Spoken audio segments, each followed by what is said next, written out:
s'appelle l'école du stress? Pourquoi ça s'appelle l'école du stress?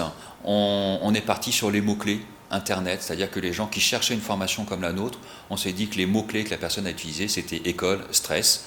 Et puis, faut appeler un chat un chat. Hein. On est spécialisé dans la gestion du stress. On a dit qu'on allait s'appeler l'école du stress. Alors, Biosapia, ça veut dire quoi? Alors, Biosapia, de façon étymologique, on a bio qui vient de vie, le S qui vient de synergie, mouvement, et Appia, qui est le nom des anciennes voies romaines.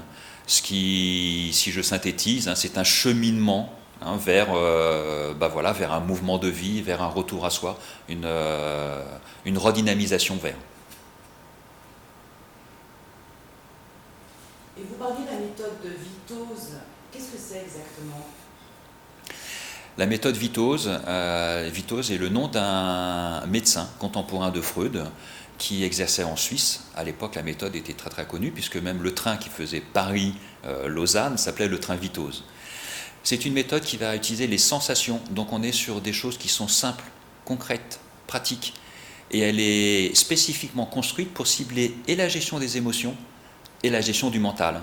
C'est ce qui va permettre de façon très efficace justement de pouvoir reprendre la maîtrise du petit vélo qu'on a dans la tête, ou pouvoir à un moment, quand on sent monter une émotion, une inquiétude, se sentir un petit peu énervé, irrité, de pouvoir vraiment calmer ces aspects-là immédiatement. C'est pour ça que c'est autant pratique dans un domaine personnel qu'au quotidien professionnel en pleine réunion.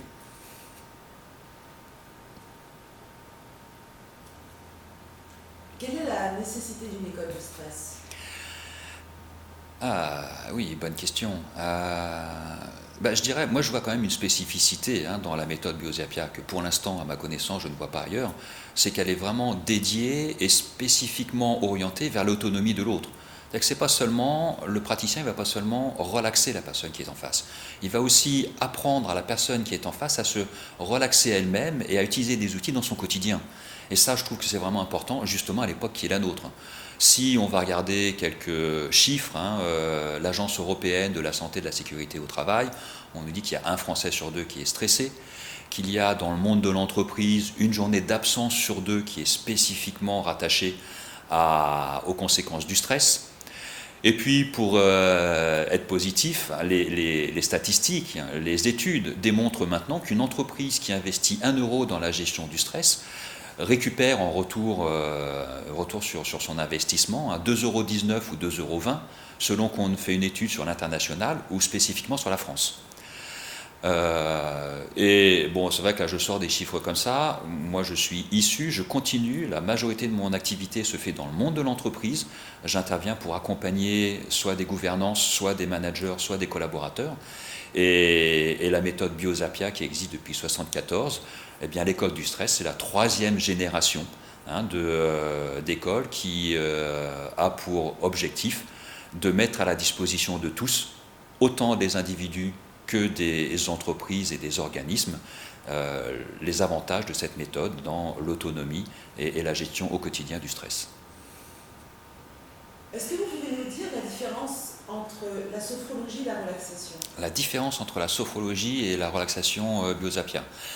Oui, bien sûr, je peux le faire. Alors, évidemment, ça va être sous réserve d'un discours d'un vrai sophrologue, puisque là, évidemment, moi, je n'ai pas fait cette formation. Mais de ce que je peux en dire maintenant, on a dans la Biosapia un objectif d'autonomie, c'est-à-dire qu'on va transmettre les outils. Outre le fait de relaxer l'autre, comme ça se fait en sophrologie, on va vraiment avoir un objectif de rendre l'autre autonome. Nos techniques sont variées. On va y avoir la détente, il va y avoir le travail respiratoire, mais il y a aussi systématiquement dans chaque séance un travail sur du postural. On a systématiquement dans chaque séance un travail sur les sensations. Donc ça donne un éventail d'outils et pour le praticien, le professionnel, et pour la personne qui vient se relaxer et puis chercher des outils au jour le jour. L'éventail est beaucoup plus grand. On est structuré dans l'accompagnement sur vraiment quelque chose qui va durer 2 mois. Donc c'est comme en sophrologie, il y a un contrat initial, on va clarifier ce qu'on va faire ensemble, mais par contre il est clair que ça ne durera pas plus de 2 mois, c'est pas 10 séances plus 10 séances, etc. En même temps, par rapport à la sophrologie, on a des objectifs plus humbles, c'est-à-dire que la sophrologie va vraiment être certainement plus poussée pour répondre à des demandes plus importantes. Nous, on est centré vraiment sur le quotidien, la gestion du stress.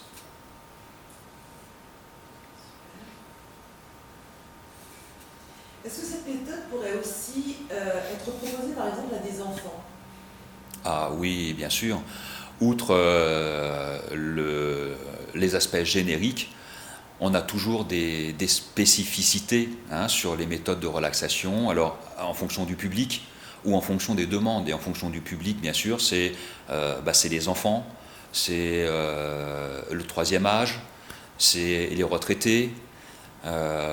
Oui, il y a tout à fait la capacité en fait à construire des accompagnements spécifiques. Il y a vraiment un éventail d'outils. Donc après, en fonction du public et de la demande, le praticien va pouvoir choisir ce qui convient. On parle de stress anticipatoire. Est-ce qu'on peut parler par exemple de relaxation ou d'une méthode préventive? Je pense que la gestion du stress, j'aurais presque envie de dire, par définition, c'est du préventif. C'est-à-dire qu'on est vraiment à une époque, il y a un psychologue qui s'appelle Dejour, qui qualifie notre époque de dégénérescence sociétale. Donc on est vraiment sur une période un peu difficile sur le vécu du stress. On a des outils qui vont permettre de gérer le stress quand il est là. Mais évidemment, le plus efficace pour moi, c'est pas d'attendre qu'il soit là. C'est plus un choix de vie, une discipline personnelle au quotidien, avec des outils qui soient simples, courts, et où on va plutôt que subir, on va agir plutôt que subir le stress sans pouvoir le contrôler. Mais en fait, on va apprendre à maîtriser ce qui se passe et à éviter qu'il s'installe.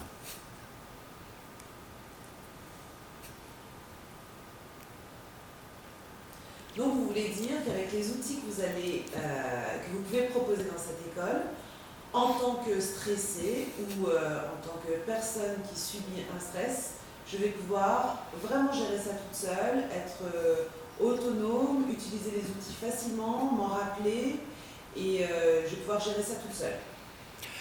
C'est tout à fait l'objectif et c'est tout à fait les outils qui sont mis en place. C'est-à-dire que une pratique, que ce soit en individuel ou en groupe, à partir du moment où vous avez eu une animation de groupe pendant 1 heure, vous ressortez de là, il y a des outils que vous pouvez réutiliser tout seul dans les 5 minutes qui suivent.